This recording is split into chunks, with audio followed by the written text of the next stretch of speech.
Vieja y olvidadiza, me dijeron.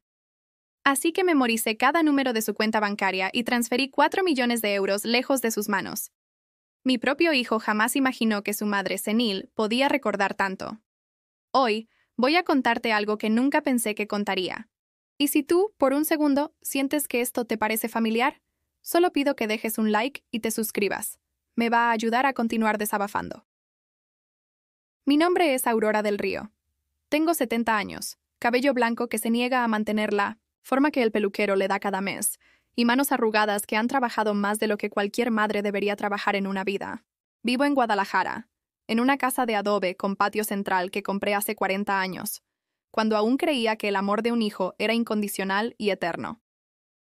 Cada mañana, a las 6 en punto, me levanto al sonido de las campanas de la iglesia de San Francisco, que están a 3 cuadras de mi casa. Es un sonido que me acompaña desde que llegué de Salamanca, España, embarazada y sola, huyendo de una familia que me había dado la espalda por traer vergüenza al apellido. El aroma del café de olla se mezcla con el olor a humedad que nunca logro eliminar de estas paredes, y me pongo mi bata floreada azul, la misma que uso desde hace 5 años porque las nuevas son demasiado caras para mi pensión. Mi rutina. Es simple y monótona como la de cualquier anciana mexicana. Preparo el desayuno que ya no disfruto, riego las macetas de geranios rojos que adornan el patio, y espero. Siempre espero. Espero llamadas que no llegan, visitas que se cancelan, y muestras de cariño que se volvieron tan escasas como la lluvia en época de sequía. En mi mesa de la cocina, sobre el mantel de plástico con estampado de flores marchitas, tengo 3 fotografías enmarcadas que miro cada mañana como si fueran mis oraciones. La primera es de mi Iván a los 5 años, sonriendo sin dientes, abrazando un peluche de oso que cosí con mis propias manos porque no podía comprárselo en la juguetería. La segunda es de su graduación universitaria, donde aparece serio, casi molesto, porque insistí en tomarle la foto con mi cámara vieja que tardaba siglos en disparar.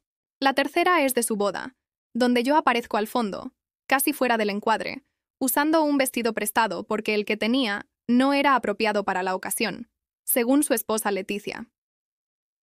Esa mañana de febrero, mientras removía el azúcar en mi café y observaba las fotografías con la melancolía de siempre, sonó mi teléfono celular. Un aparato básico, de esos que los jóvenes llaman teléfono de abuelita, con números grandes y pocas funciones. En la pantalla apareció el nombre que más alegraba y a la vez entristecía mis días: Iván, mi hijo. ¿Bueno? Contesté con la emoción que una madre de 70 años no puede ocultar cuando su único hijo la llama. Mamá, necesito que me digas los datos de tu cuenta del banco. Su voz sonaba impaciente, apresurada, sin el más mínimo rastro de cortesía o cariño. Voy a depositarte tu pensión porque sé que siempre se te olvida ir. Mi corazón se apretó. No porque fuera mentira, efectivamente, a veces se me complicaba ir hasta el banco, sino porque la forma en que lo dijo parecía más una crítica que una ayuda. Pero guardé silencio, como había aprendido a hacer durante años. No, hijo. Está bien. Puedo ir yo sola. Solo quería saber, ¿cómo están mis nietos? ¿Va a haber posada este año en tu casa? Como siempre hacíamos antes. Mamá, no tengo tiempo para platicar. Dame los datos de tu cuenta o deja de complicarte la vida. Tú ya no estás para andar caminando hasta el centro. Su impaciencia me dolió más de lo que esperaba. Traté de recordar los números de mi cuenta, pero la presión de escucharlo suspirar del otro lado del teléfono me puso nerviosa. Espérame tantito, hijo. Déjame buscar la tarjeta. ¿En serio, mamá? ¿No te acuerdas ni de tu propia cuenta?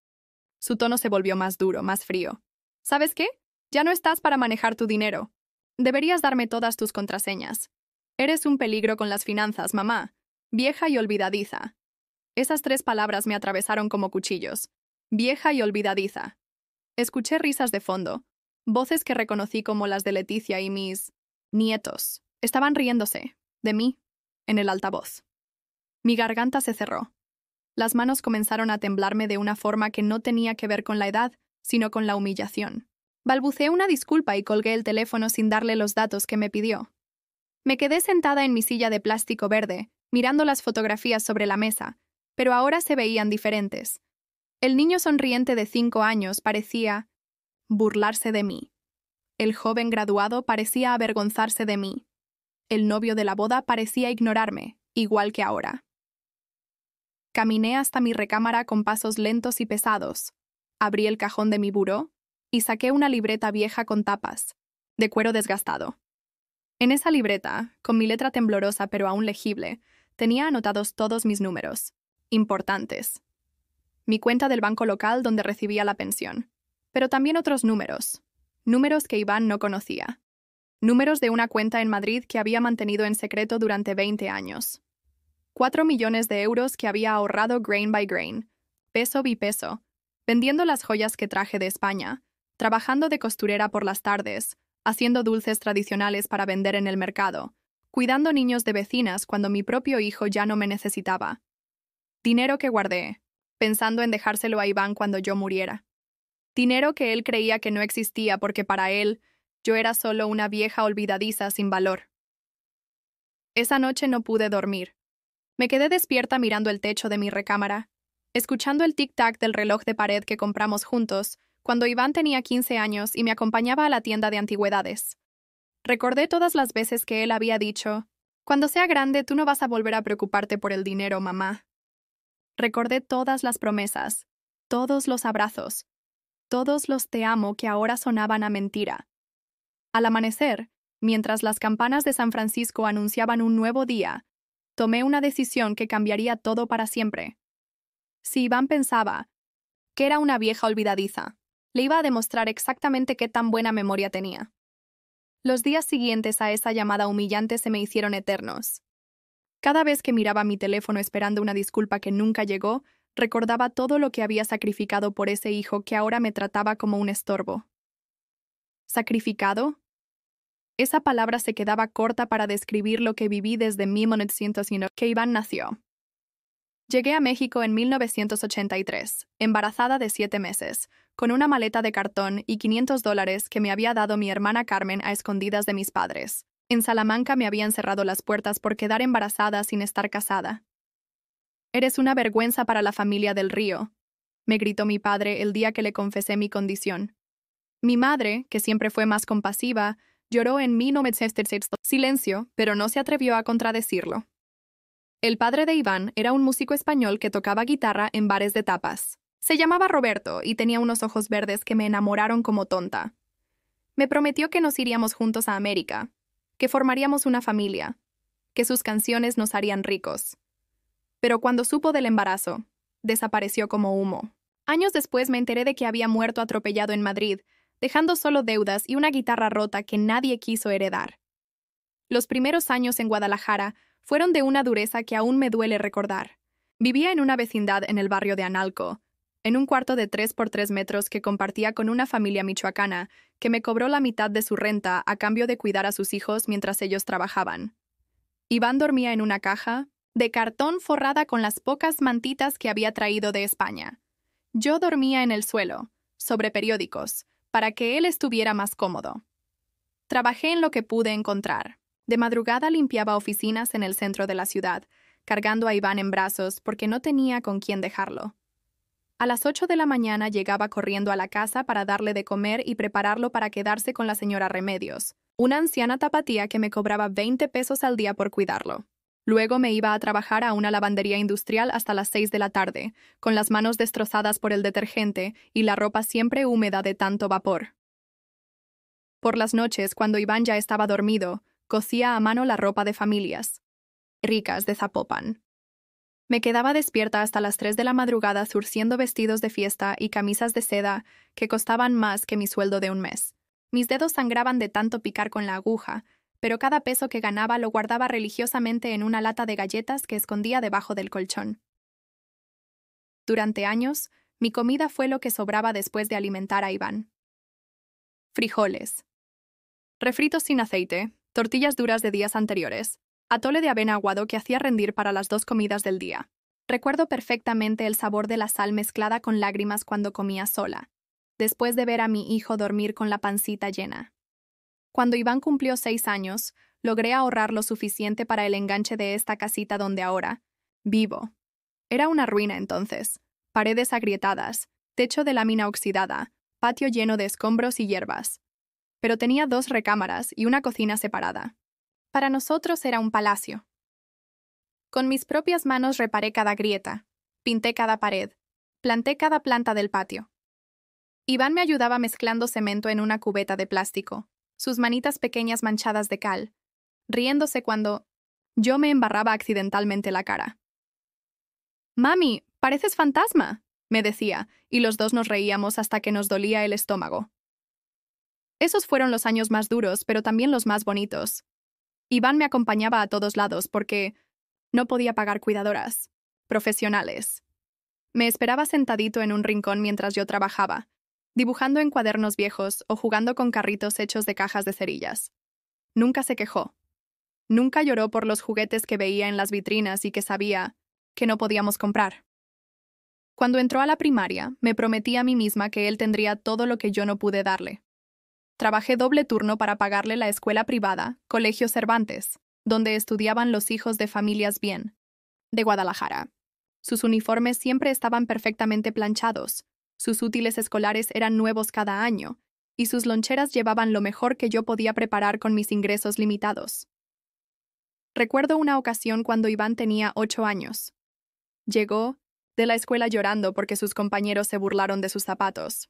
Eran unos tenis baratos que había comprado en el tianguis, pero para mí habían representado el esfuerzo de una semana entera trabajando turnos extra en la lavandería. Mamá, todos se rieron de mis zapatos, dijeron que parecía que los había sacado de la basura, me dijo con lágrimas en los ojos. Esa misma noche, conté el dinero que tenía ahorrado para arreglar el techo que goteaba. Eran 800 pesos que había juntado peso a peso durante 3 meses.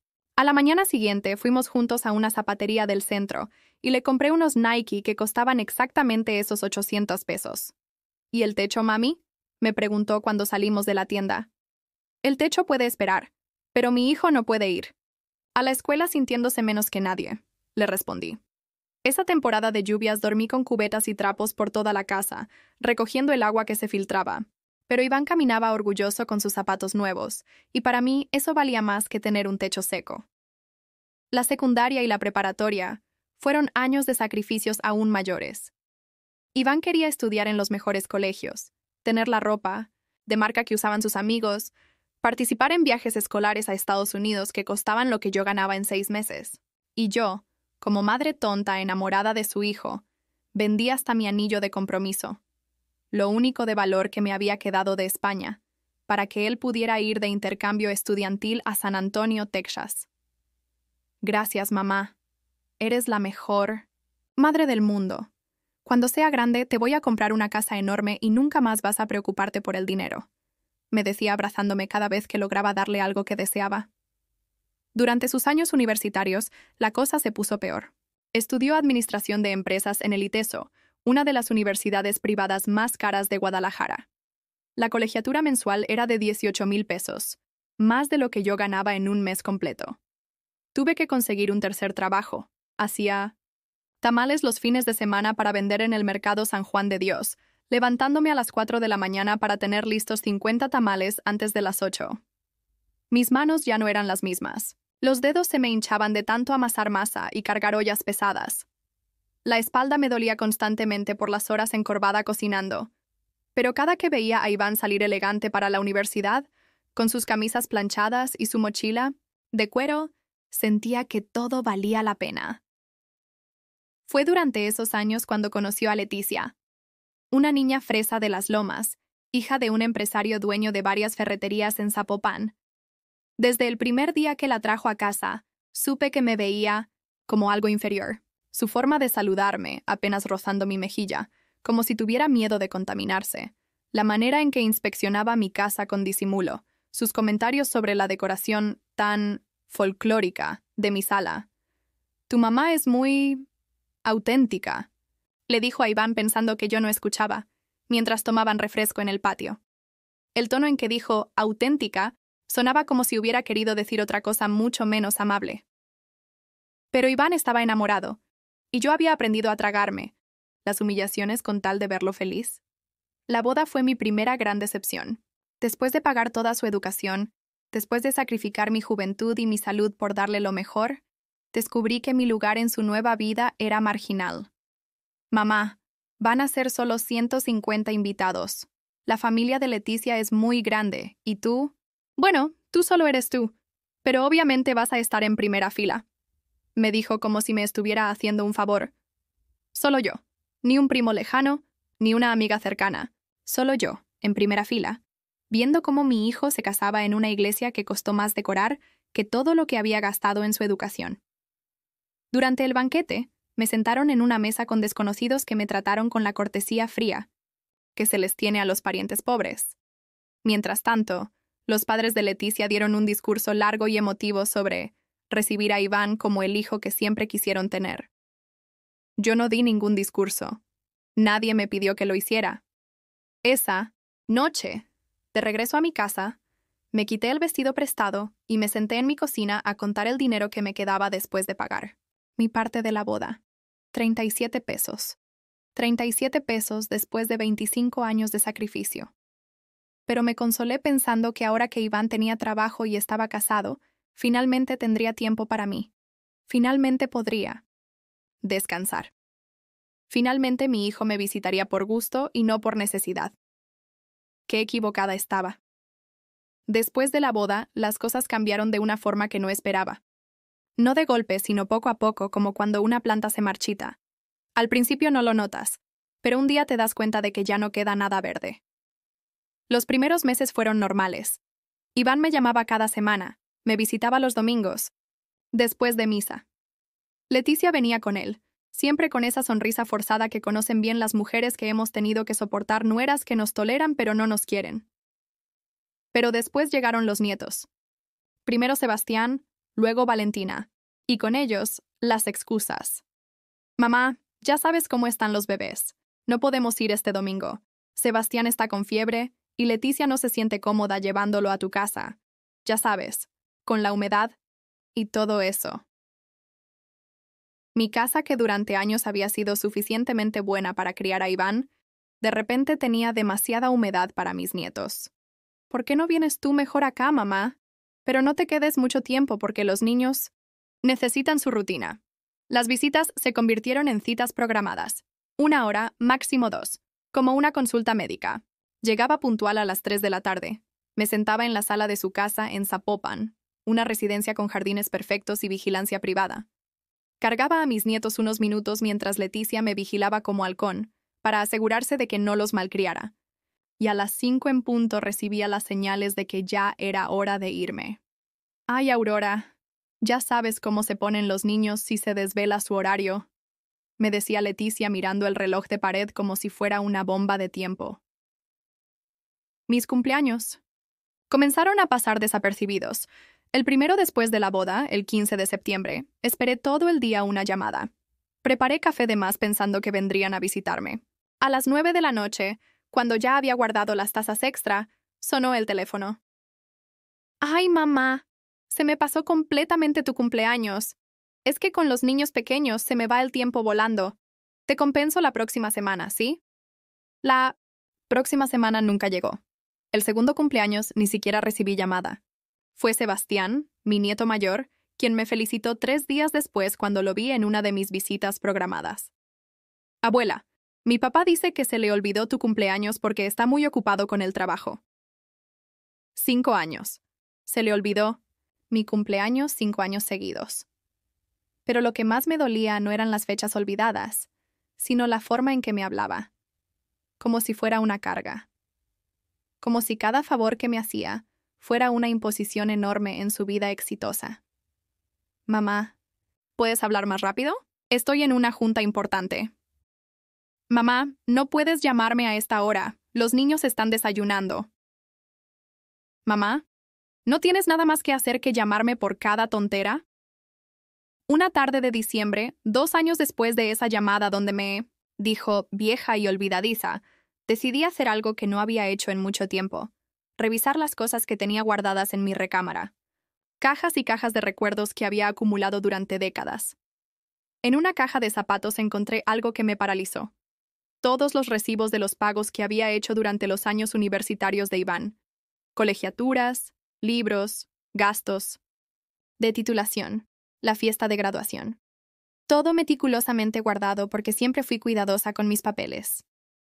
Sumé todo. Con calculadora, 2 veces para estar segura. 1.400.000 pesos. Eso había gastado en su educación universitaria, sin contar la preparatoria, la secundaria, la ropa, los viajes de estudio. Pero lo que me quebró no fue la cantidad.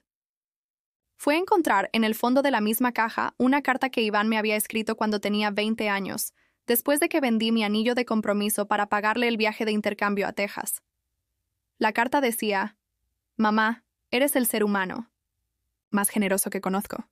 Prometo que cuando termine la universidad y tenga mi propio dinero, te voy a devolver cada peso que has gastado en mí. No porque sea una deuda, sino porque quiero que sepas que reconozco tu sacrificio. Te amo más que a nada en el mundo». La había firmado. Tu hijo agradecido para siempre, Iván. Lloré sosteniendo esa carta hasta que las lágrimas la mancharon, porque ese Iván de 20 años había desaparecido. En su lugar había un hombre de 40 que me veía como una molestia.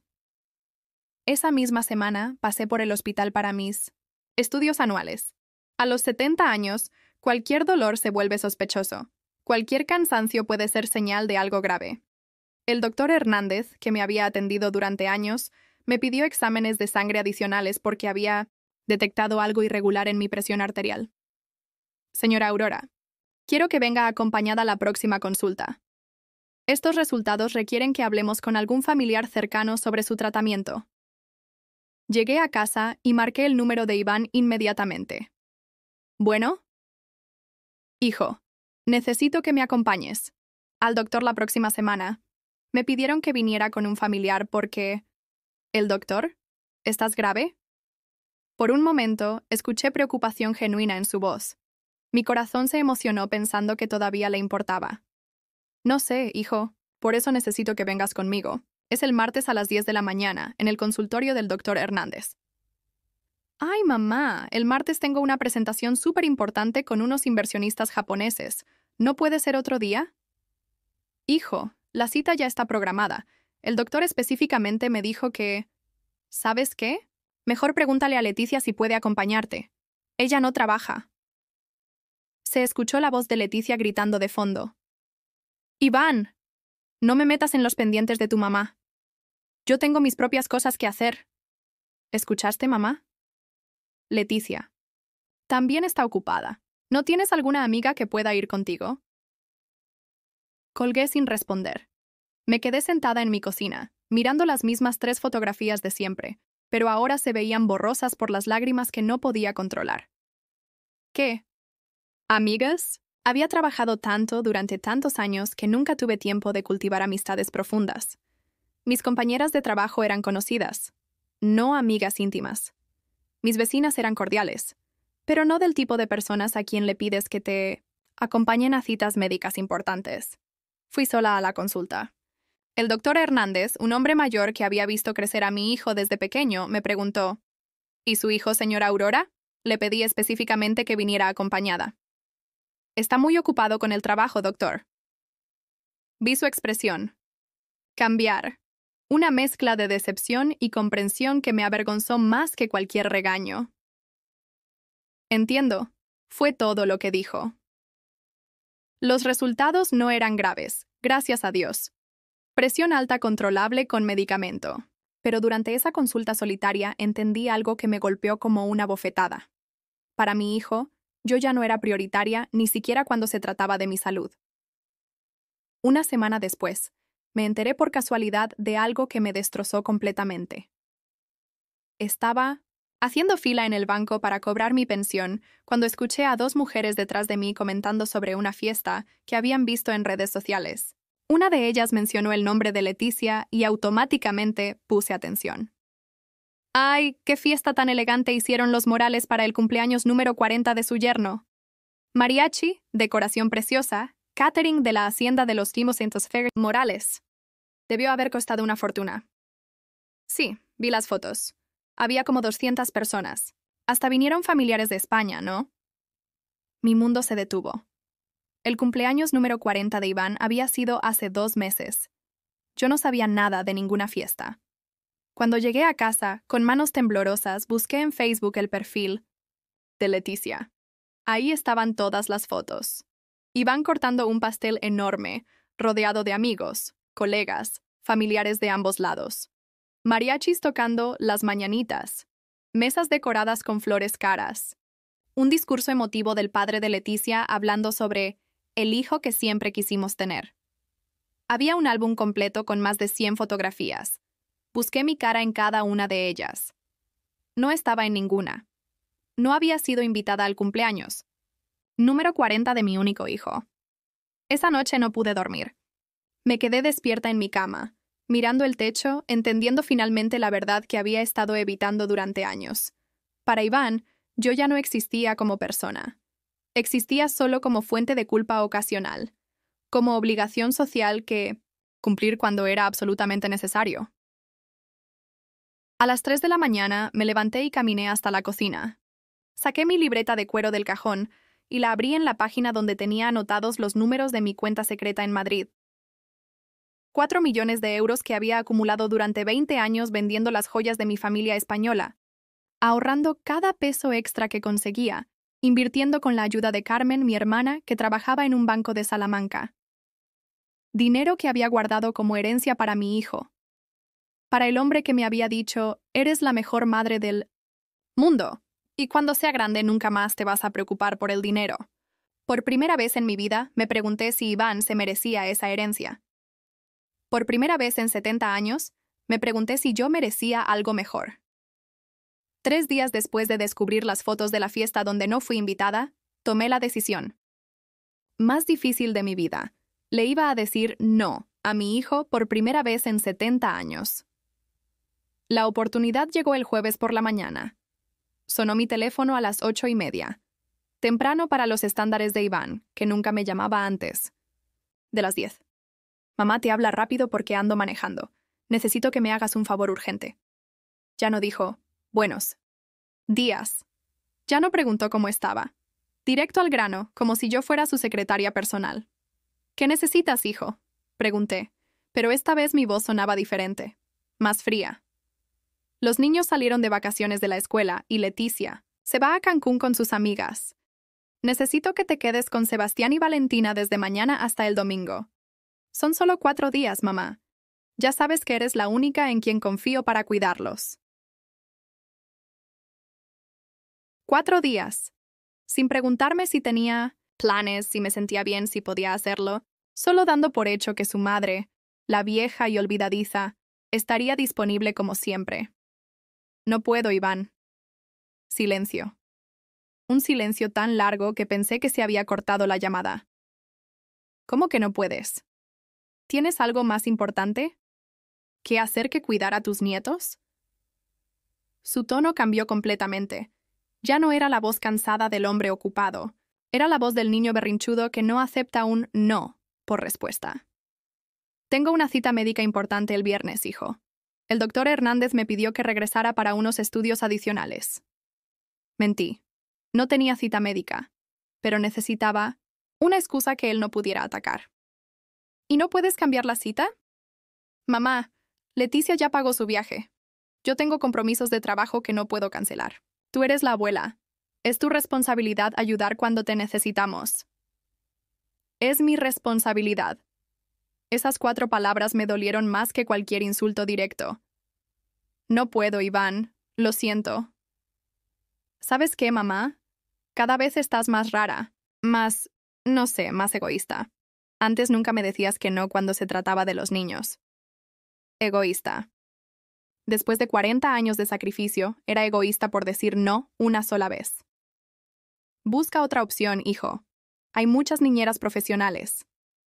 Las niñeras profesionales cuestan 3,000 pesos al día. ¿Sabes cuánto es eso? 12,000 pesos por 4 días. Es un dineral, mamá. Ahí estaba la verdad. No me necesitaba por amor. Me necesitaba porque era gratis. Pues págalas, dije, y colgué. Mi corazón latía tan fuerte que podía escucharlo en el silencio de mi casa. Me temblaban las manos. En 70 años de vida, nunca había colgado el teléfono a mi hijo. 5 minutos después, volvió a sonar. Mamá, se cortó la llamada. Como te decía, necesito que... No se cortó, Iván. Te colgué. Y mi respuesta sigue siendo no. Esta vez fue él quien colgó. Durante el resto del día esperé que llamara para disculparse, para preguntarme qué me pasaba, para mostrar aunque fuera una pizca de preocupación por mi bienestar, pero no llamó. Al día siguiente, viernes por la mañana, recibí una llamada inesperada. Era Leticia. Aurora, habla Leticia, necesitamos hablar. Su voz sonaba diferente, más dura, más directa, sin el fingimiento de cortesía que usualmente empleaba conmigo. Dime, Leticia. No sé qué te pasa últimamente, pero Iván me contó que te negaste a cuidar a los niños. Francamente no te entiendo. Sebastián y Valentina son tus únicos nietos. ¿No te da gusto pasar tiempo con ellos? Me dio risa, una risa amarga que me salió sin pensar. Leticia, en los últimos 2 años he visto a mis nietos exactamente 14 veces. Las he contado. 14 visitas de 1 hora cada una, siempre supervisadas por ti, siempre con horario estricto de salida. Eso es porque los niños tienen rutinas, Aurora. No puedes llegar y desorganizar todo. ¿Y cuándo he podido llevarlos? ¿Al parque? ¿Cuándo he podido cocinarles algo especial? ¿Cuándo he podido estar a solas con ellos para conocerlos realmente? Nunca. Porque no confío en que sepas cuidarlos apropiadamente. Son niños del siglo XXI, Aurora. No se crían como se criaban antes. Ahí estaba. La verdad cruda y sin maquillaje. No me consideraba apta para cuidar a mis propios nietos. Entonces, busquen a alguien en quien sí confíen, le dije, y colgué por segunda vez en 2 días. Esa tarde, mientras regaba mis geranios en el patio, apareció un auto conocido frente a mi casa. Era Iván, pero no venía solo. Traía a los niños.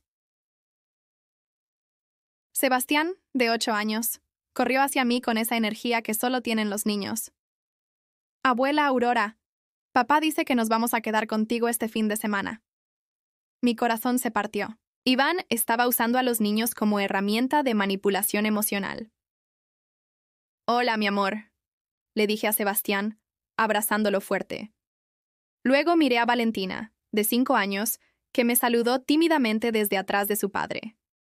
Iván se acercó con una sonrisa que no llegaba a sus ojos. Mamá, pensé mejor las cosas. Tienes razón en que deberías pasar más tiempo con tus nietos. Así que aquí están. Me los llevo el domingo en la noche. No era una petición. Era una imposición. ¿Disfrazada de favor? No, Iván. ¿Perdón? Que no. No me puedes dejar a los niños después de todo lo que me dijiste ayer. Después de todo lo que tu esposa me dijo hoy. Sebastián nos miraba confundido. Valentina se escondió completamente detrás de su padre. Mamá, no hagas drama enfrente de los niños. No estoy haciendo drama. Estoy poniendo límites. Algo que debí hacer hace mucho tiempo. ¿Límites? ¿A tu propia familia? A las personas que me tratan como empleada doméstica gratuita. Vi cómo cambió su expresión. De sorpresa a indignación. De indignación a algo que nunca había visto en sus ojos cuando me miraba. Desprecio puro. ¿Sabes qué, mamá? Ya entendí. Estás en esa etapa de la vida en que las mujeres mayores se vuelven amargadas y resentidas. Mi suegro me advirtió que esto podía pasar. ¿Tu suegro te advirtió sobre qué? Sobre las madres que se vuelven tóxicas cuando envejecen, que empiezan a chantajear emocionalmente a sus hijos, a ponerse difíciles para llamar la atención. Tóxica. Después de 40 años de sacrificio, era tóxica. Váyanse, les dije. Llévense a los niños y váyanse de mi casa. Con mucho gusto, mamá. Pero cuando cambies de opinión, y vas a cambiar de opinión porque en el fondo sabes que nosotros somos lo único que tienes. No esperes que regresemos rogando. Se fue con los niños. Sebastián me gritó, «¡Adiós, abuela!», desde la ventana del carro, sin entender por qué su abuelita se había quedado parada en la banqueta con lágrimas en los ojos. Esa noche no pude cenar. Me quedé sentada en mi cocina, mirando las 3 fotografías que siempre miraba, pero ahora veía cosas diferentes. En la foto del niño de 5 años, ya no veía inocencia. Veía los primeros indicios de la manipulación que vendría después. En la foto de la graduación, ya no veía orgullo. Veía el momento en que empezó a avergonzarse de mí. En la foto de la boda, ya no veía amor. Veía el momento en que oficialmente dejé de importar. El sábado por la mañana, alguien tocó a mi puerta. Era Valentina, mi nieta, sola. Abuela, abuela Aurora. Abrí la puerta sorprendida y la encontré con los ojos llorosos, cargando su mochilita de princesas. ¿Valentina? ¿Qué haces aquí? ¿Dónde están tus papás? Mi mami está gritando mucho en su cuarto. Mi papi está gritando por teléfono.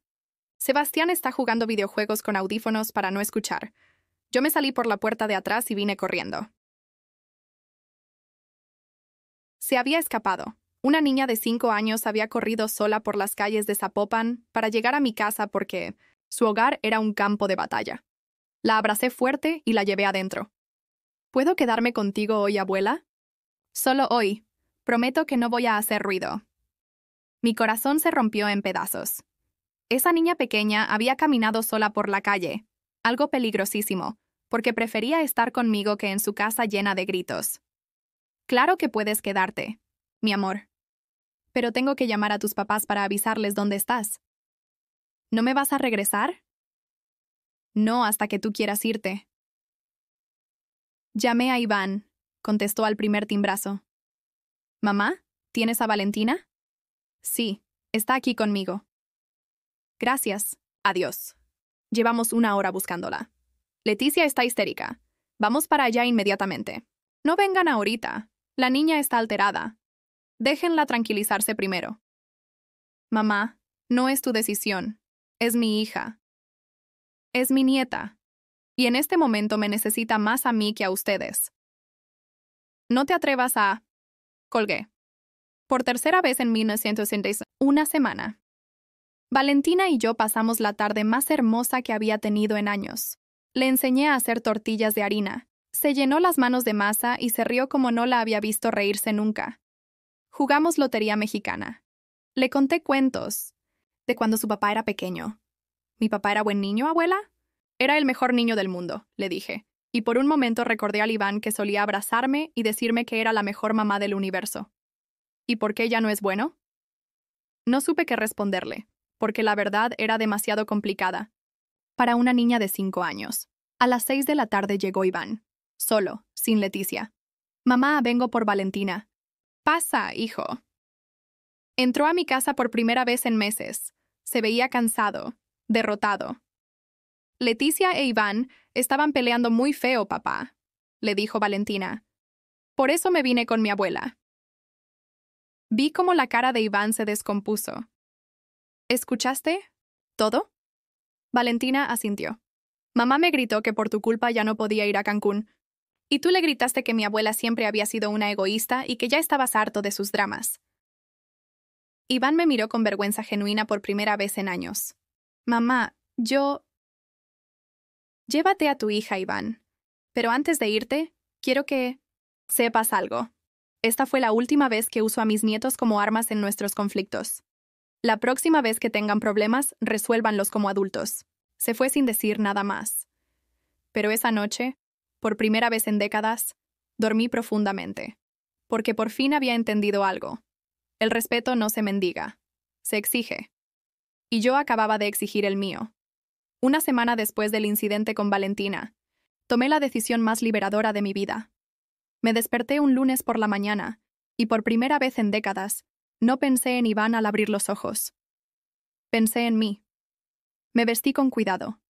Mi vestido azul marino de los domingos, mis zapatos, de piel que solo usaba para ocasiones especiales, mi collar de perlas que había pertenecido a mi abuela española. Me peiné frente al espejo y me maquillé ligeramente. Quería verme como la mujer que había sido antes de convertirme solo en la mamá de Iván. Caminé hasta la parada del autobús en Avenida López Mateos con un propósito, que no había sentido en años. El sol de Guadalajara me calentaba la cara de una forma que me hizo recordar por qué había elegido esta ciudad para rehacer mi vida 40 años atrás. Mi destino era el centro histórico, específicamente el despacho del licenciado Ramón Carranza, ubicado en una casona colonial restaurada cerca de la catedral. Don Ramón había sido el abogado que me ayudó a comprar mi casa que tramitó mi residencia permanente, que conocía todos mis papeles legales desde que llegué de España. Señora Aurora, me saludó con la cortesía de la vieja escuela cuando entré a su oficina. ¿En qué puedo ayudarla hoy? Don Ramón, vengo a hacer cambios importantes en mi testamento. Sus cejas se alzaron ligeramente. Como buen abogado, sabía que las modificaciones testamentarias en personas mayores casi siempre venían acompañadas de dramas familiares. Por supuesto. ¿Qué tipo de cambios desea realizar? Saqué de mi bolsa la libreta de cuero donde tenía anotados todos mis números importantes. La abrí en la página que contenía la información de mi cuenta secreta en Madrid. Quiero que sepa que tengo una cuenta bancaria en España con 4 millones de euros. Mi hijo no sabe de su existencia. Don Ramón se quedó callado por un momento, procesando la información. ¿Y desea incluir esta cuenta en su testamento actual? Deseo cambiar completamente mi testamento. Iván no va a heredar ni un peso de mi dinero. Señora Aurora, esa es una decisión muy importante. ¿Ha considerado las implicaciones familiares? He considerado 40 años de implicaciones familiares, licenciado, y he decidido que mi dinero va a ir a lugares donde pueda hacer bien real. Durante las siguientes 2 horas, diseñamos un plan que me llenó de una satisfacción que no había sentido en décadas. 50% del dinero iría para la Fundación Madres Solas de Guadalajara, una organización que ayudaba a mujeres como yo había sido, madres solteras luchando por sacar adelante a sus hijos sin apoyo familiar. 30% para el asilo Casa de Descanso San Vicente, donde vivían ancianas abandonadas por sus familias. Mujeres que, como yo, habían dedicado sus vidas a hijos que después las olvidaron. 15% para Valentina, mi nieta, pero en un fideicomiso que solo podría tocar cuando cumpliera 25 años, con la condición de que fuera para su educación universitaria o para comenzar un negocio propio. El 5% restante para María del Carmen, la señora que me ayudaba con la limpieza de la casa 2 veces por semana, una mujer honesta y trabajadora que siempre me trataba con respeto genuino. ¿Está completamente segura de esta decisión, señora Aurora? Nunca he estado más segura de algo en mi vida. Firmé los documentos con mano firme. Cada rúbrica se sentía como un acto de justicia propia. ¿Cuándo entra en vigor este testamento? Inmediatamente, y quiero que haga una copia certificada para mis archivos personales. Al salir del despacho de don Ramón, caminé por las calles del centro histórico con una sensación de ligereza que había olvidado que existía. Me detuve en la catedral. No porque fuera particularmente religiosa, sino porque su arquitectura siempre me había dado paz. Me senté en una de las bancas de madera y por primera vez en meses no oré pidiendo que Iván cambiara. Oré agradeciendo por haber encontrado la fuerza para cambiar yo. Por la tarde, decidí hacer algo que no había hecho en años. Me di un gusto completamente innecesario. Entré a la librería El Péndulo en Plaza del Sol y compré 3 novelas, que había querido leer pero nunca me había permitido porque gastar dinero en libros era un lujo. Luego fui a una cafetería elegante y pedí un café cappuccino con repostería francesa, algo que me habría parecido un desperdicio económico apenas una semana atrás. Mientras leía el primer capítulo de una novela romántica de Isabel Allende, mi teléfono sonó. Era Iván. «Mamá, ¿dónde andas? Fui a tu casa y no estás». «Estoy en el centro leyendo». «¿Leyendo? ¿En plena tarde de lunes? ¿No tienes cosas más importantes que hacer?» «No, Iván, no tengo nada más importante que hacer que leer un buen libro». Escuché su suspiro de exasperación del otro lado de la línea.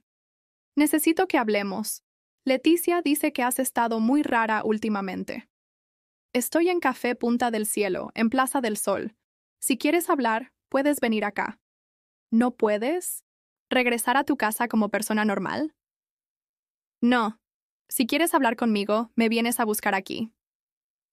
Colgué antes de que pudiera responder. 40 minutos después lo vi entrar al café, mirando a su alrededor con esa expresión de incomodidad que ponía cuando tenía que salir de su zona de confort. Me vio en mi mesa, rodeada de libros y con mi taza de capuchino medio vacía, y su expresión se volvió aún más confundida. «¿Mamá? ¿Qué es todo esto?» Esto se llama disfrutar la vida, hijo. Deberías intentarlo alguna vez. Se sentó frente a mí con evidente molestia. Necesitamos hablar sobre lo que pasó la semana pasada.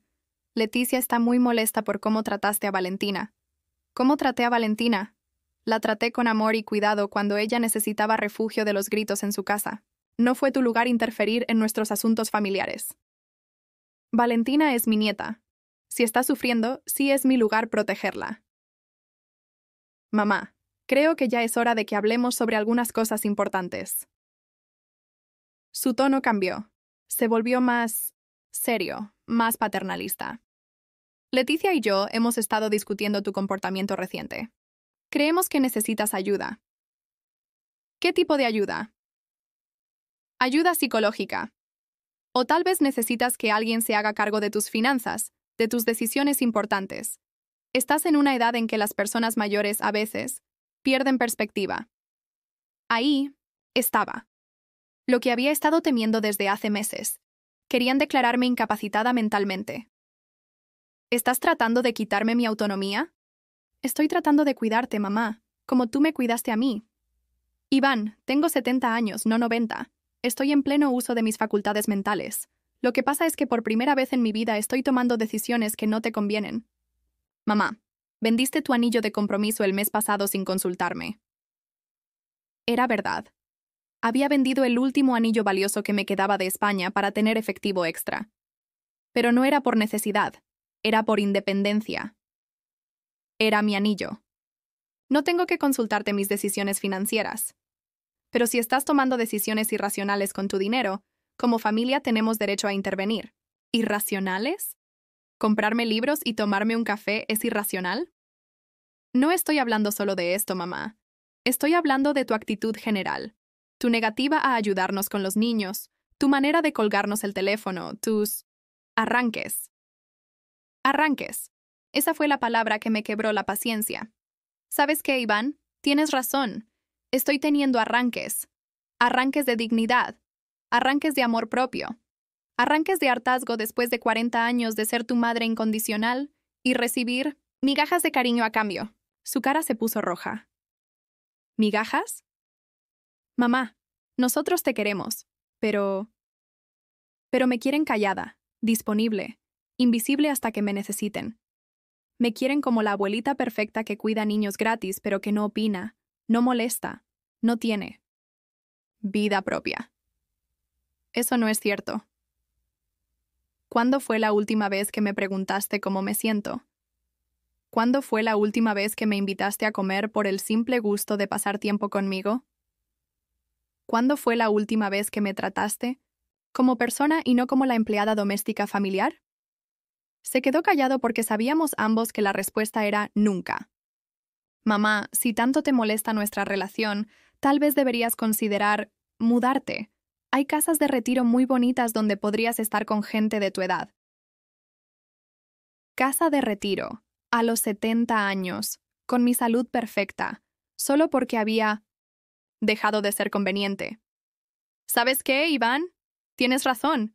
Tal vez debería considerar mudarme. Su expresión cambió inmediatamente. Creo que esperaba que llorara, que suplicara, que me desdijera. ¿En serio lo dirías? En serio lo haría. Me levanté de la mesa, recogí mis libros y mi bolsa. Cuando decidas si me quieres como madre o como empleada, me avisas. Mientras tanto, voy a seguir viviendo mi vida como se me dé la gana. Salí del café dejándolo sentado solo con su café frío y su expresión de shock. Esa noche, por primera vez en décadas, me acosté sin preocuparme por si había herido los sentimientos de mi hijo. Me acosté pensando en las novelas que iba a leer, en los lugares que podría visitar, en la mujer que podría volver a ser si dejaba de vivir solo en función de alguien más. Dormí como un bebé. Al día siguiente desperté, y no revisé mi teléfono buscando mensajes de Iván. No esperé disculpas que no iban a llegar. No me angustié por si estaba molesto conmigo. Por primera vez en 70 años, desperté pensando solo en mí.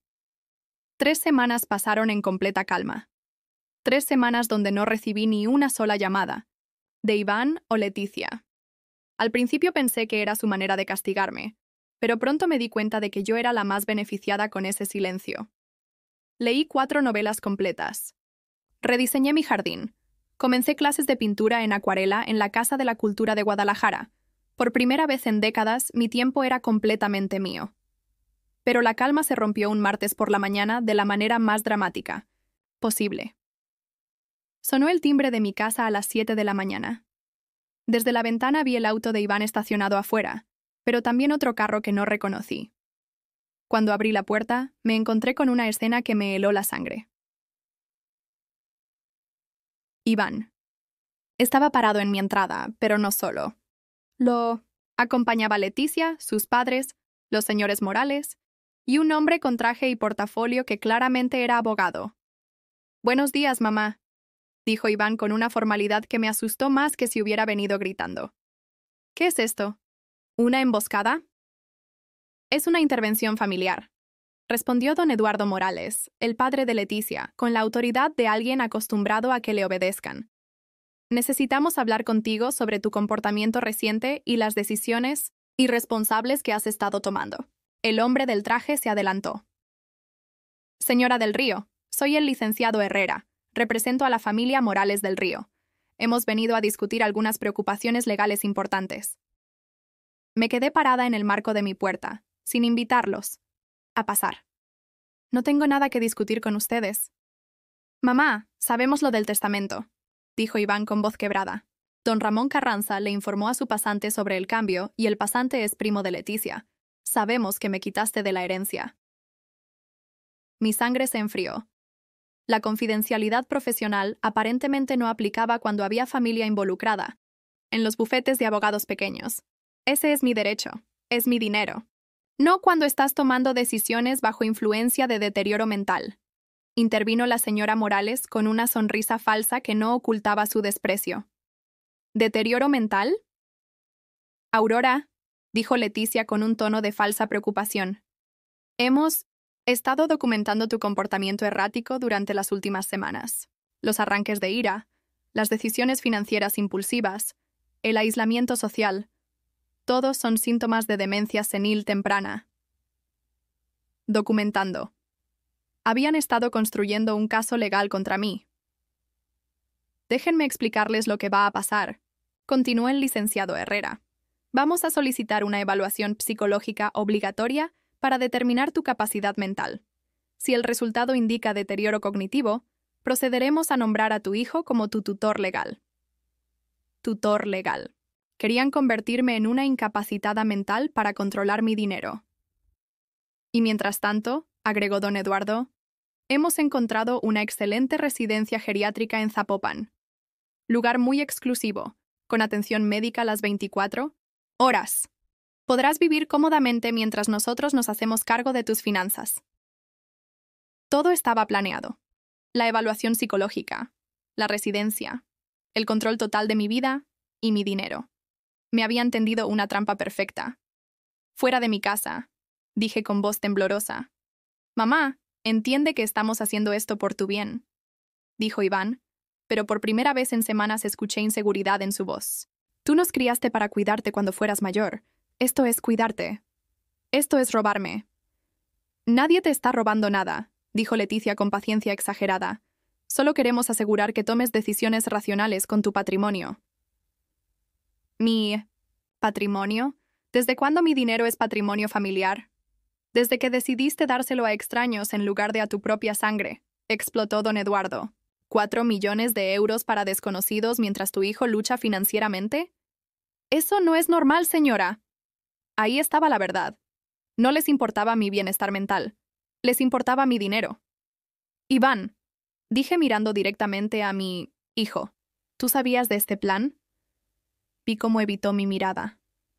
Mamá, solo queremos. ¿Tú sabías que iban a tratar de declararme loca para quedarse con mi dinero? ¡No es tu dinero!, gritó Leticia perdiendo por fin la compostura.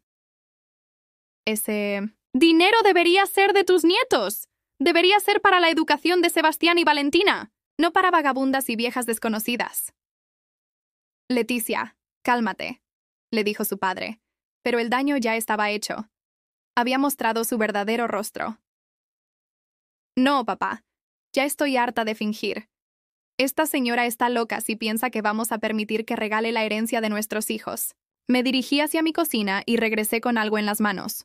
Una copia certificada de mi Nuevo Testamento. ¿Quieren ver locura? Dije ondeando los papeles. Esto es locura. Una mujer de 70 años que decidió que su dinero va a ir a lugares donde pueda hacer bien real en lugar de alimentar la codicia de una familia que solo la busca cuando necesita algo. Mamá, por favor, suplicó Iván, no hagas esto más difícil de lo necesario. ¿Difícil para quién? ¿Para ti qué planeas? ¿Internarme en un asilo para manejar mi dinero? ¿O para Leticia, que nunca me ha tratado con respeto, pero que ahora quiere mi herencia? Nadie te va a internar, gritó Iván. La residencia geriátrica es temporal, solo hasta que te estabilices emocionalmente. ¿Y después qué? Vuelvo. ¿A mi casa a vivir bajo su supervisión constante? ¿Con cuenta bancaria bloqueada y un tutor que decide si puedo comprar libros o tomarme un café? El silencio que siguió fue más elocuente que cualquier respuesta.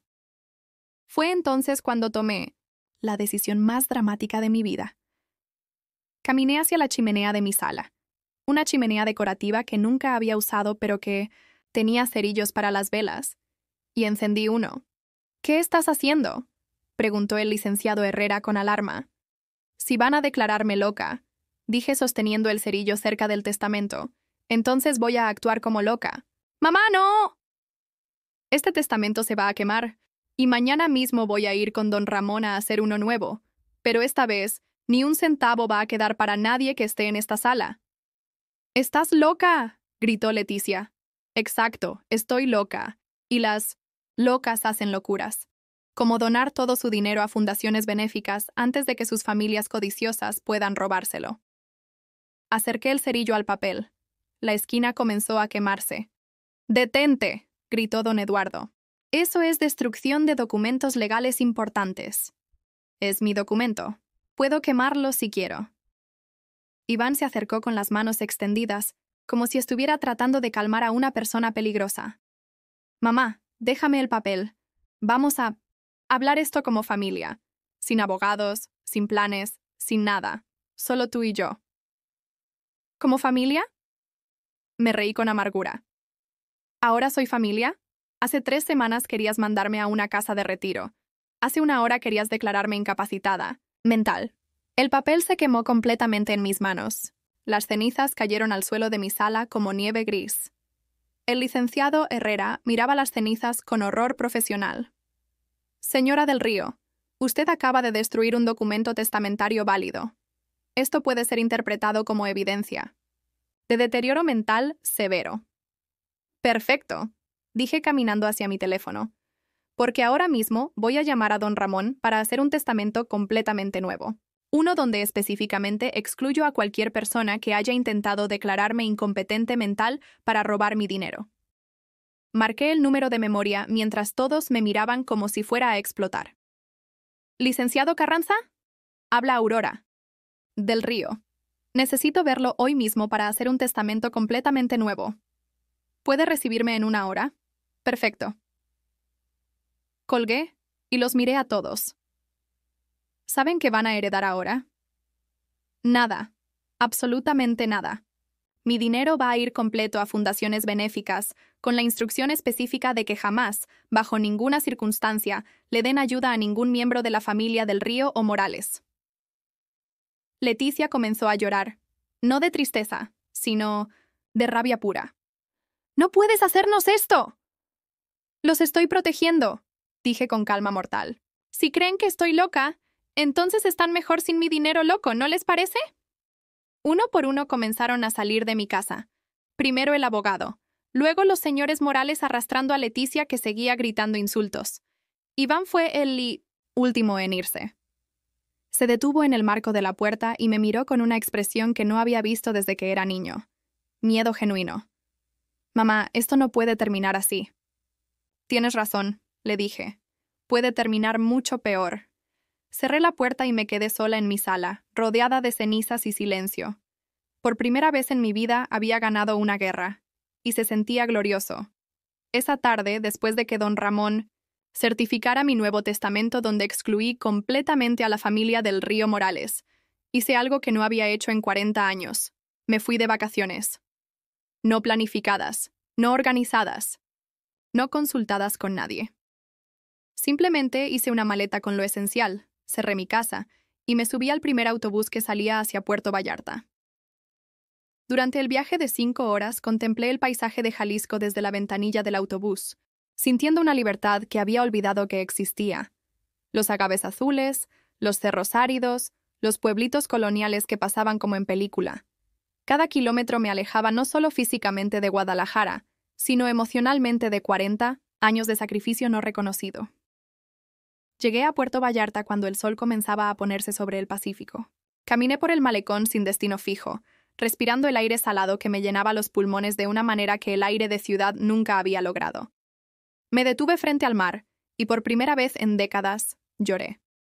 Pero no de tristeza, lloré de alivio. Esa noche me hospedé en un hotel modesto pero limpio en la zona romántica. Una habitación pequeña con vista al mar que costó más de lo que había gastado en mí misma en todo el año anterior. Pero por primera vez, no sentí culpa al gastar mi propio dinero en mi propio bienestar. Pedí servicio a la habitación, algo que jamás había hecho, y cené ceviche de camarón y pescado zarandeado mientras veía las olas romper contra la playa desde mi ventana. El sabor era mejor que cualquier comida casera que recordara, tal vez porque por primera vez en décadas no tenía que cocinar ni servir a nadie más. Durante 3 días me dediqué exclusivamente a redescubrirme. Caminé por la playa al amanecer, cuando solo estaban los pescadores preparando sus redes. Tomé clases de salsa cubana en una escuela de baile donde la maestra, una mujer cubana de 60 años llamada Esperanza, me enseñó que nunca es tarde para mover el cuerpo con alegría. «Mija», me dijo Esperanza después de mi segunda clase, «tú tienes ritmo en el alma, pero también tienes tristeza en los ojos. ¿Qué te pasó?» Le conté mi historia. Toda. Desde mi llegada embarazada a México hasta la confrontación, de hace una semana, Esperanza me escuchó sin interrumpir, moviendo la cabeza con reconocimiento. «Ay, chica, tu historia es la historia de miles de nosotras, madres que nos olvidamos de ser mujeres, mujeres que nos convertimos en sirvientas, de nuestros propios hijos. ¿Y cómo se sale de eso?», le pregunté. «Bailando», me dijo con una sonrisa enorme. «Bailando y recordando que antes de ser madre de alguien, fuiste mujer propia». Esa noche bailé hasta que me dolieron los pies. No por obligación, no por complacer a nadie, sino por el puro gusto de sentir mi cuerpo moverse al ritmo de la música. Cuarto día, recibí una llamada que no esperaba. «¿Abuela Aurora?» Era la voz de Valentina, mi nieta de 5 años. «Mi amor, ¿cómo conseguiste mi número?» «Se lo pedí a la señora que limpia tu casa. Ella me dijo que estabas de vacaciones en la playa». María del Carmen, mi empleada doméstica, había sido mi contacto de emergencia con la familia. Aparentemente, Valentina había ido a buscarme a mi casa y María le había explicado dónde estaba. «¿Estás bien, chiquitita?» «No, abuela, mi papá y mi mamá se la pasan gritando, dicen cosas feas de ti, y yo los extraño mucho». Se me rompió el corazón. En mi guerra contra Iván y Leticia, Valentina era la víctima inocente. «¿Quieres que regrese, mi amor?» «¿Puedo ir yo contigo? Aunque sea un día». Era imposible, por supuesto. Una niña de 5 años no podía viajar sola, y yo no tenía custodia legal sobre ella. Pero la idea de que mi nieta me buscara cuando su mundo se estaba desmoronando me llenó de una ternura que no había sentido en meses. «Valentina, ¿me puedes hacer un favor muy grande?» «Sí, abuela». «Cuando llegue de viaje, ¿puedes venir a mi casa solita como esa vez que te escapaste? Quiero enseñarte a hacer cosas bonitas». «¿Qué cosas?»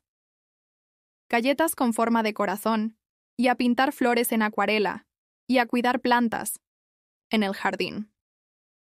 «Sí, abuela. Quiero aprender todo eso». Después de colgar, me senté en la terraza de mi hotel y tomé una decisión importante. Mi guerra no era con Valentina ni con Sebastián.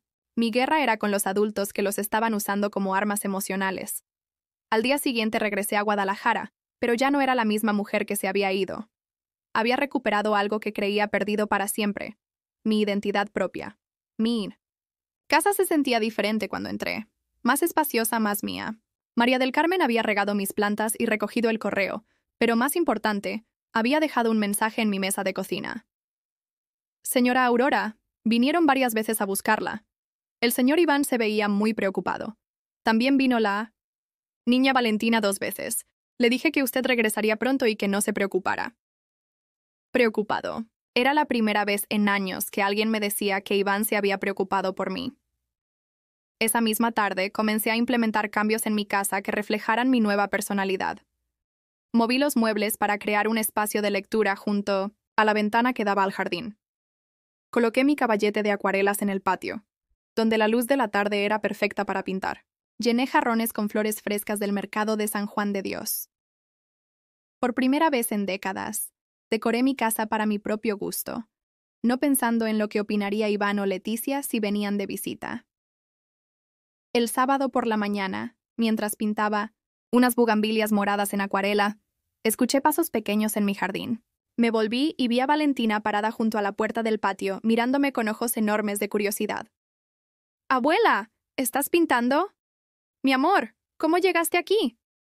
Me salí otra vez. Mis papás están discutiendo sobre dinero y abogados. Y cosas de adultos. No me gustan las voces feas. La abracé fuerte. Olía a shampoo de niña y a la inocencia que se estaba perdiendo en medio de los conflictos familiares.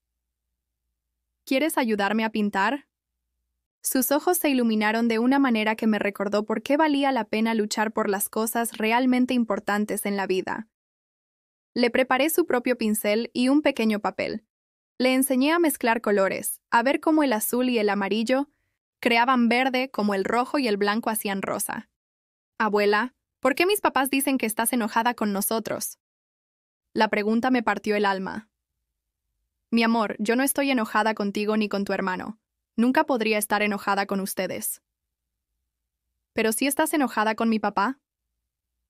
Estoy triste con tu papá, porque a veces los papás se olvidan de que las abuelas también tienen sentimientos. ¿Como cuando yo me olvido de darle de comer a mi pez dorado? La sabiduría de los niños siempre me asombraba. Exactamente como eso, mi amor. Pasamos 3 horas pintando juntas. Ella creó una obra maestra abstracta llena de colores brillantes que guardé como si fuera un Picasso. Yo terminé mis bugambilias, pero lo más hermoso del día no estaba en el papel. Estaba en la risa de mi nieta llenando mi casa de vida. Alrededor de las 2 de la tarde, escuchamos voces en la entrada. Iván había venido a buscar a Valentina. «¿Mamá? ¿Estás ahí?» Su voz sonaba diferente, menos autoritaria, más humilde. «Estamos en el patio», respondí sin moverme de mi lugar. Iván apareció en el jardín y se detuvo en seco al vernos. Su hija estaba sentada en mis piernas, las dos con las manos manchadas de pintura, sonriendo como no habíamos sonreído en mi casa durante años. «Papá, mira lo que pinté con mi abuela», dijo Valentina corriendo hacia él con su obra de arte. «¿No está bonito?» Iván tomó el papel con cuidado, mirándolo como si fuera lo más precioso del mundo. «Está hermoso, princesa. Absolutamente hermoso». Sus ojos se llenaron de lágrimas. «Mamá», me dijo sin levantar la vista del dibujo. «Necesitamos hablar». «Sí», le respondí levantándome y limpiándome las manos en mi delantal. «Necesitamos hablar». Pero esta vez, la conversación iba a ser diferente. Esta vez, yo tenía el control. Esta vez, yo sabía exactamente quién era y qué valía. Esta vez, Aurora del Río no iba a desaparecer para complacer a nadie. 6 meses después de quemar mi testamento original, estoy sentada en mi jardín rediseñado, tomando café de olla mientras veo a Valentina regar las plantas que sembramos juntas. Es sábado por la mañana, y por primera vez en años tengo visita por gusto, no por obligación. El cambio no fue inmediato. Esa tarde, cuando Iván y yo necesitábamos hablar, la conversación fue difícil pero necesaria. «Mamá», me dijo, después de que Valentina se quedó dormida en mi sofá, «creo que nunca me di cuenta de cómo te trataba».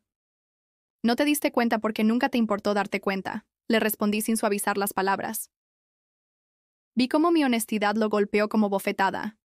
Pero ya no era mi trabajo proteger sus sentimientos a costa de los míos. «Tienes razón», admitió. Y esas dos palabras pesaron más que todas las disculpas elaboradas que podría haber inventado. Leticia y yo nos volvimos codiciosos. Pensamos que tu dinero nos pertenecía por derecho. ¿Y ahora qué piensas? Ahora pienso que fue dinero que nunca debimos conocer. Y que tal vez es mejor que vaya a lugares donde pueda ayudar a otras personas. Fue el primer signo real de madurez que había visto en él en décadas. ¿Y Leticia? ¿También piensa eso? Su silencio fue más elocuente que cualquier respuesta. Leticia y yo nos estamos divorciando, mamá. No sentí alegría, como había imaginado que sentiría si algún día recibía esa noticia. Sentí tristeza, no por Leticia, sino por Sebastián y Valentina. ¿Los niños cómo están? Confundidos, asustados, preguntando por ti constantemente. Ahí estaba la verdad que había estado esperando. Mis nietos me buscaban porque genuinamente me querían, no porque sus padres los mandaran. Durante los meses siguientes, construimos una nueva relación. No la relación de madre abnegada e hijo aprovechado, que habíamos mantenido durante 40 años. Una relación de adultos que se respetan mutuamente. Iván comenzó a visitarme los domingos, pero ya no llegaba con lista de favores o quejas sobre su vida. Llegaba con preguntas sinceras sobre cómo estaba, qué había estado haciendo, si necesitaba algo. La primera vez que me preguntó, ¿cómo te sientes, mamá? Después de años de asumir que yo siempre estaba bien, lloré. Me siento vista, le dije. Por primera vez en décadas, me siento vista como persona. Los niños comenzaron a quedarse conmigo los fines de semana, no porque sus padres necesitaran niñera gratuita, sino porque querían pasar tiempo con su abuela. Sebastián, mi nieto de 8 años, resultó tener talento para la jardinería. Valentina descubrió que le encantaba pintar casi tanto como a mí. Abuela, me dijo Valentina un domingo mientras mezclaba colores para pintar unas marigolds, ¿por qué antes no venía tanto a tu casa? Porque a veces las familias se olvidan de lo importante que es pasar tiempo juntos sin prisa. ¿Y ahora ya no se van a olvidar? Espero que no, mi amor, espero que no. La Fundación Madres Solas de Guadalajara se volvió mi proyecto principal. No solo doné dinero, me involucré personalmente. 2 veces por semana voy a sus oficinas en el centro histórico para ayudar con programas educativos. Enseño clases de cocina tradicional mexicana a madres jóvenes que, como yo hace 40 años, llegaron a esta ciudad sin familia y sin recursos. Señora Aurora, me dijo Esperanza, una madre soltera de 25 años a quien había estado ayudando. Usted me recuerda que ser madre no significa desaparecer como mujer. Sus palabras me recordaron lo que me había dicho la maestra de salsa en Puerto Vallarta, que antes de ser madre de alguien, fui mujer propia. Casa de Descanso San. Vicente también se benefició de mi Nuevo Testamento, pero más importante, se benefició de mi compañía. Una vez por semana visito a las ancianitas que, como yo casi fui, fueron abandonadas por familias que las consideraron cargas. Doña Esperanza Ruiz, de 84 años, se volvió mi mejor amiga en el asilo. Aurora, me dijo un jueves mientras jugábamos dominó, tú eres prueba de que nunca es tarde para recuperar tu dignidad. ¿Cómo supiste que la había perdido? Porque yo también la perdí durante años, pero la diferencia entre tú y yo es que tú la recuperaste antes de que fuera demasiado tarde. Mi casa se transformó completamente. Ya no es el refugio silencioso de una mujer invisible. Es el hogar vibrante de alguien que finalmente aprendió a vivir para sí misma. Tengo un estudio de arte en lo que antes era el cuarto de huéspedes que nadie usaba. Mis acuarelas cuelgan de las paredes, no porque sean obras maestras, sino porque representan momentos de alegría pura. Mi jardín está lleno de plantas que elegí por su belleza, no por su practicidad. Rosas rojas, bugambilias moradas, jacarandas, que florecen cada primavera llenando mi patio de alfombra violeta. Cambié mi teléfono y ahora tengo uno inteligente donde videollamo con Carmen, mi hermana en Salamanca, cada domingo. Después de 40 años de cartas ocasionales, recuperamos la cercanía que habíamos perdido. Aurora, me dijo Carmen durante una de nuestras llamadas, suenas diferente, suenas libre. Me siento libre, Carmen. Por primera vez desde 1926 que tengo memoria, me siento libre. Hace 3 semanas recibí una carta que me sorprendió. Era de Leticia. Aurora. Escribía en letra cuidadosa. Sé que no tengo derecho a pedirte nada después de cómo te traté. Pero quería que supieras que ahora entiendo por qué hiciste lo que hiciste. Mis propios padres me están presionando para que me mude con ellos y deje que manejen mi dinero del divorcio por mi propio bien. Ahora sé cómo te sentiste cuando tratamos de controlarte. Lo siento mucho. No le respondí la carta, pero la guardé. Porque entender el daño que causaste es el primer paso hacia la redención, aunque el perdón tenga que ganarse con tiempo y acciones, no solo con palabras. Esta mañana, mientras Valentina me ayudaba a preparar agua fresca de Jamaica para acompañar nuestro desayuno, me preguntó algo que me hizo reflexionar sobre todo lo que había cambiado. Abuela, ¿por qué ahora mi papá te habla diferente? ¿Diferente cómo? Mi amor, antes te hablaba como si fueras niña chiquita. Ahora te habla como si fueras importante. La sabiduría de los niños siempre me asombraba. Es porque ahora él sabe que soy importante, Valentina. Y yo también lo sé. ¿Antes no sabías que eras importante? No, mi amor. Durante muchos años se me olvidó. ¿Y cómo te acordaste? Decidí que era más importante respetarme a mí misma que complacer a otros. Esta tarde, mientras escribo estas memorias en mi diario, algo que nunca había hecho porque no tenía tiempo para tonterías así, reflexiono sobre la mujer que era y la mujer que soy ahora. La Aurora de hace un año vivía esperando migajas de afecto. Mendigaba atención. Aceptaba humillaciones con tal de no estar sola. La Aurora de hoy sabe que la soledad no es estar físicamente sola. La soledad es vivir rodeada de gente que no te ve, no te valora, no te respeta. Ahora tengo menos visitas, pero más amor genuino. Menos llamadas telefónicas, pero más conversaciones significativas. Menos drama familiar, pero más paz interior. Mi dinero sigue en las cuentas destinadas para las fundaciones. Iván nunca volvió a mencionarlo, y yo nunca volví a usarlo como arma. Aprendimos que las relaciones familiares no pueden construirse sobre herencias prometidas o chantajes económicos.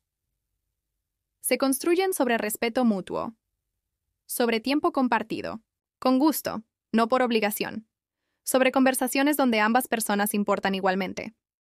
Ayer cumplí 71 años. Por primera vez en 6 años, Iván recordó mi cumpleaños. Llegó con Sebastián y Valentina, un pastel de 3 leches casero y un regalo que me hizo llorar. Un álbum de fotos que había armado con imágenes de todos nuestros momentos juntos, desde su infancia hasta ahora.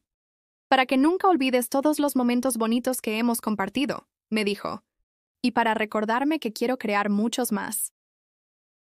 En la última página había escrito una nota. Para la mujer más fuerte que conozco. Gracias por enseñarme que nunca es tarde para cambiar. Te amo, mamá. Tu hijo, que finalmente aprendió a valorarte. Ahora, mientras el sol se pone sobre Guadalajara y escucho a mis nietos jugando en el jardín que construimos juntos, entiendo algo fundamental. Nunca fui vieja y olvidadiza. Era una mujer que había olvidado su propio valor. Pero el valor no se pierde para siempre. Solo se oculta hasta que tienes el coraje de reclamarlo. Mensaje final. ¿Has vivido alguna vez esto que te conté? ¿O conoces a alguien que haya pasado por algo parecido? Cuéntamelo en los comentarios. Si esta historia te tocó el corazón, por favor dale like y suscríbete al canal. Tal vez llegue a alguien que necesita escuchar que nunca es tarde para recuperar tu dignidad. Nunca es tarde para recordar que tú también importas.